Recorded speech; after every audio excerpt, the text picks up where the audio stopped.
আজকে আমরা 22 থেকে স্টার্ট করব প্র্যাকটিস সেট 1 এর। লাস্ট আমরা দেখেছিলাম 21, যেখানে ভার্চুয়াল বক্স নিয়ে আলোচনা করেছিলাম যে একটা হোস্ট অপারেটিং সিস্টেম আছে, লাইক আমি যদি উইন্ডোজ সিস্টেম রান করাই নিজের মেশিনে, আর সেখানে ওই হোস্ট অপারেটিং সিস্টেমের উপরে যখন আর একটা গেস্ট অপারেটিং সিস্টেমকে রান করাচ্ছি using some cloud platform or some virtual box like platform, then virtualization use হচ্ছে। তো আজকে যেটা প্রথম সেটা হচ্ছে point out the correct statement. Jumpit is an open source virtual appliance installation and management service. Jumpit কোনো open source নয়, সুতরাং এটা ভুল। Converting a virtual appliance from one platform to another is easy proposition. Propositionটা মোটেই easy নয়। Nearly all major virtualization platform vendors support OVF, notably VMware, Microsoft, Oracle, and Citrix. VMware, Microsoft, Oracle, Citrix এগুলো খুব popular platform,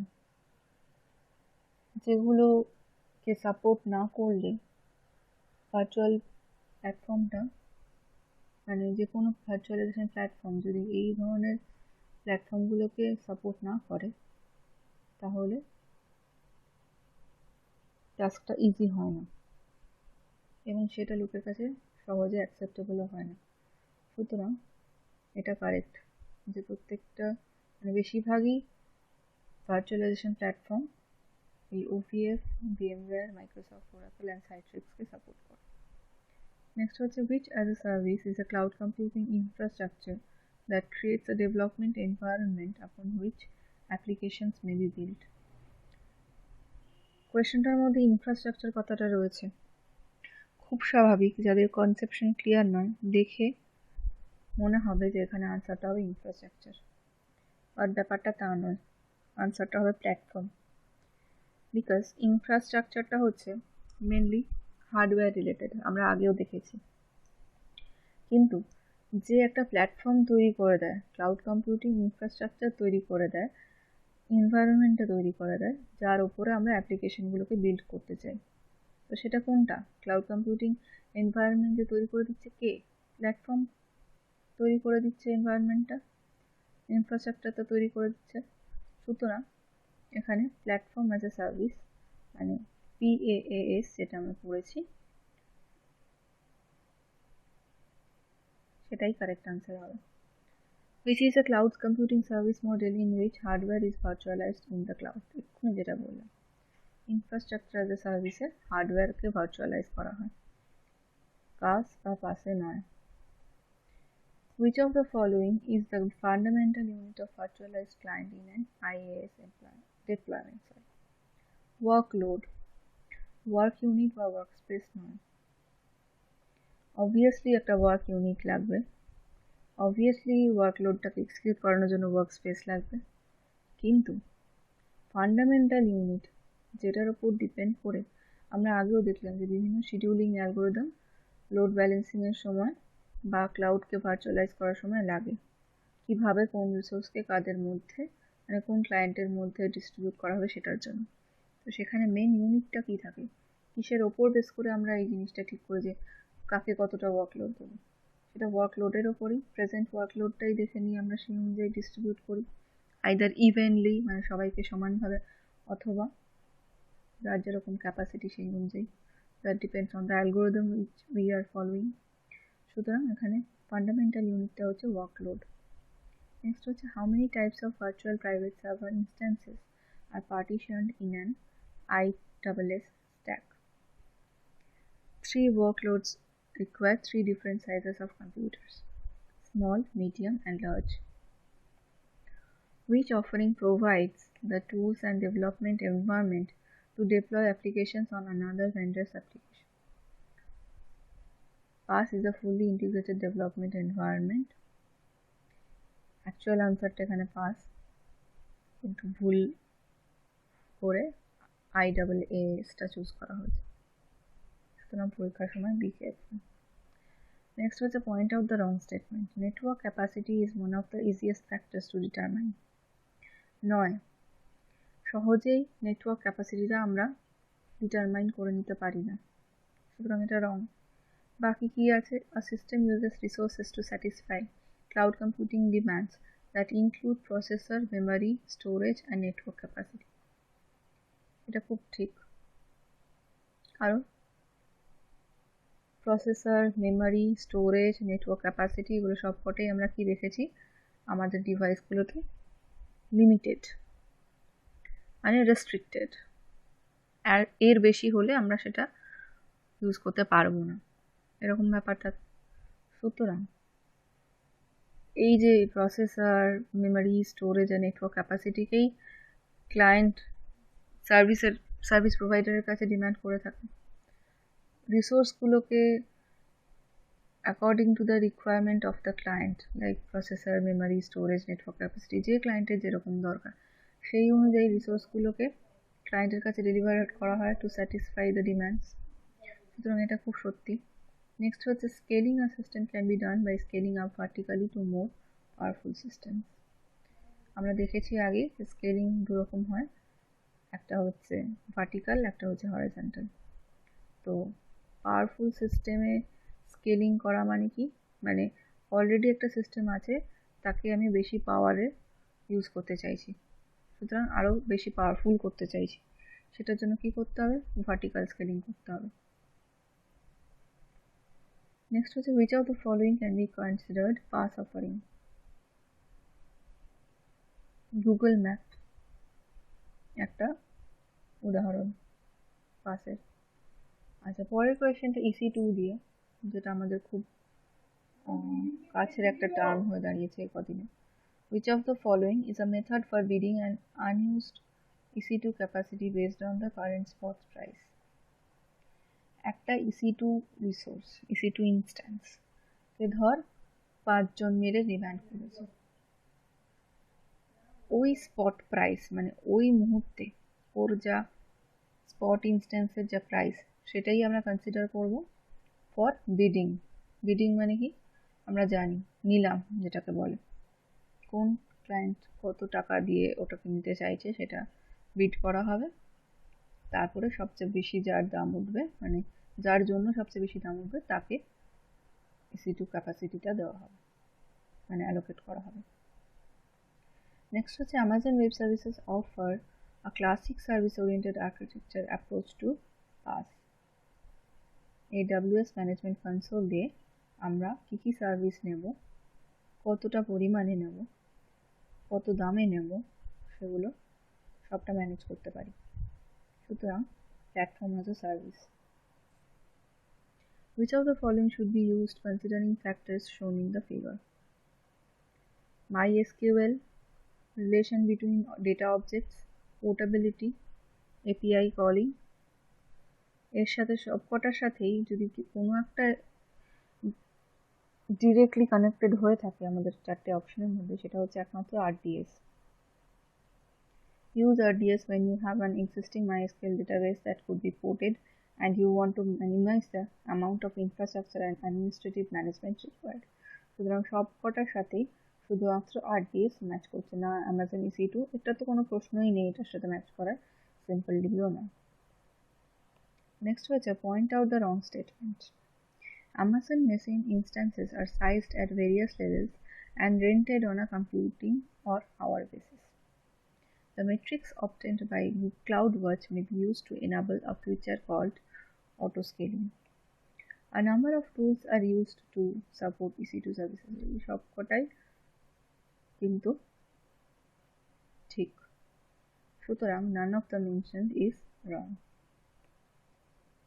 Next হচ্ছে point out the correct statement. Amazon Elastic Cloud is a system for creating virtual disks. Virtual volume disk কিন্তু Amazon Elastic Cloud তৈরি করতে পারে না, সুতরাং এটা ভুল। এখানে হচ্ছে EC3 is an analytics as a service provider, এটাও ভুল, কারণ EC3 আচ্ছা EC2 এর ফুল ফর্ম কি? Elastic Computing Cloud 2। EC3 মানে হচ্ছে ভার্সন 3 Elastic Computing Cloud। তো এ কিন্তু কোনো রকম অ্যানালিটিক্স নিয়ে ডিল করে না। যেরকম সার্ভিস তুমি চাইবে সেরকম দেওয়া হবে, কিন্তু অ্যানালিটিক্সের কোনো গল্প ওখানে নেই। সুতরাং এটা ভুল। কিন্তু simple DB inter operates with both Amazon EC2 and Amazon S3। এটা ঠিক, কারণ অ্যামাজন EC2 এর সাথেও সিম্পল ডিবি কাজ করে, আবার অ্যামাজন S3 এর সাথেও সিম্পল ডিবি কাজ করে। S3 হচ্ছে সিম্পল স্টোরেজ সার্ভিস, মানে অ্যামাজনের AWS যে স্টোরেজটা ইউজ করে থাকে, স্টোরেজ সিস্টেমটা ইউজ করে থাকে, that is called the Amazon S3। আর EC2 আমরা অলরেডি জানি। Which of the following is a structured data store that supports indexing and data queries to both EC2 and S3? আগের কোয়েশ্চেনটারই মোটামুটি বলা যেতে পারে গ্রুপ ভেদ, সিম্পল ডি। নেক্সট হচ্ছে which of the following is a billing and account management service? Amazon DevPay. পেটার কথা থেকে আমরা বুঝতে পারি ম্যাপ রিডিউস একদমই না, কারণ এটা একটা হাডুপের ফ্রেমওয়ার্ক। হাডুপ একটা ফ্রেমওয়ার্ক, তার অ্যালগরিদম আমরা দেখেছি ম্যাপ রিডিউস। মেকানিক্যাল টার্ক নয়, মাল্টি ফ্যাক্টর অথেন্টিকেশন নয়, এটা তো জানি আমরা ক্রিপ্টোগ্রাফির একটা অংশ। সুতরাং বিলিং অ্যান্ড অ্যাকাউন্ট ম্যানেজমেন্ট নিয়ে শুধুমাত্র এই ডেভ পে মানে ডেভেলপার পে ডিল করে।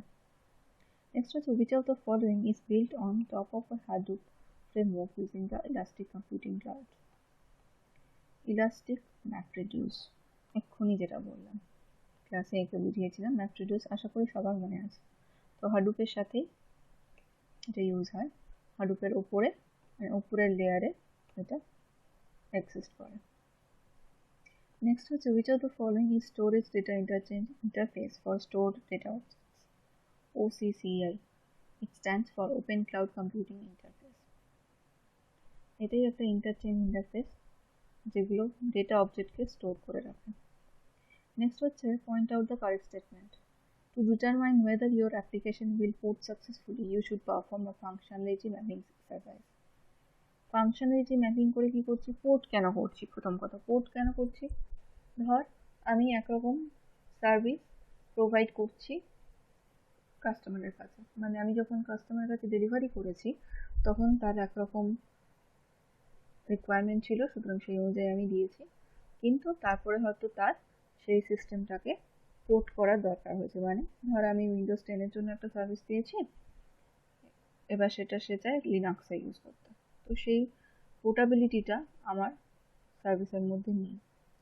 যদি আমাকে পোর্ট করাতে হয় তখন পোর্টাবিলিটিটা চেক করার জন্য ফাংশনালিটি ম্যাপিং এক্সারসাইজ করতে হয়। মানে এই যে উইন্ডোজ 10 আর লিনাক্সের মধ্যে যে ফাংশনালিটি, এদের মধ্যে যে ডিফারেন্স, তো উইন্ডোজ 10-এর জন্য যে ফিচার্স লাগছে বা ফাংশনালিটি ওই সার্ভিসের মধ্যে আমাকে রাখতে হচ্ছে, সেই ফাংশনালিটি দিয়ে আমি যদি লিনাক্সের ফাংশনালিটির সাথে ম্যাচ করে, মানে লিনাক্সের পোর্ট করার জন্য যে ফাংশনালিটি ওর মধ্যে থাকা দরকার, মানে অপারেবিলিটি করা যেতে পারে, সেটা যেটা থাকা দরকার সেটাকে আমি ম্যাপিং করে দেখছি যে এই জিনিসগুলো দিয়ে আমি ওই কাজটা করতে পারবো কিনা।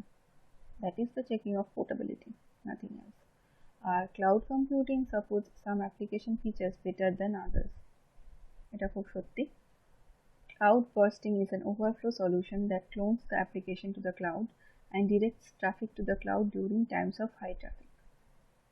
এটাও খুব ঠিক যে হাই ট্রাফিক যখন হচ্ছে, নেটওয়ার্ক ট্রাফিক কি আমরা সেটা জেনেছি, কখন হাই ট্রাফিক কখন লো ট্রাফিক সেগুলোও জেনেছি। তো ট্রাফিক কোন জায়গায় কতটা যাবে সেই ডিরেকশনটা দেওয়া, ক্লাউড অ্যাপ্লিকেশনে সেগুলোকে ডিপ্লয় করা, ব্যাপারটা বার্স্টিং বলা হয়, ক্লাউড বার্স্টিং। তো এই ক্ষেত্রে তিনটে অপশানই আমাদের ট্রু, সুতরাং অল অফ দ্য মেনশনটা আমরা চুজ করব। নেক্সট হচ্ছে how many categories of storage devices broadly exist in cloud? Block storage, file storage, এটা আমরা আগেই দেখেছি। Which of the following impose additional overhead on clients and offer faster transfer? Block storage, because it is up to the operating system to create and manage the file system. Correct statement choose করতে বলেছে। The nature of a cloud provider's cloud API will impact the ability to move an application to the cloud. এটা সত্যি বোঝা যাচ্ছে আশা করি। Cloud APIs are the application programming interface to functions that exchange information in and with the cloud. Each cloud vendor has its own specific API. প্রত্যেকটা কথা কিন্তু ঠিক, all of the mentioned. Next হচ্ছে which of the following presents the developer with their own APIs?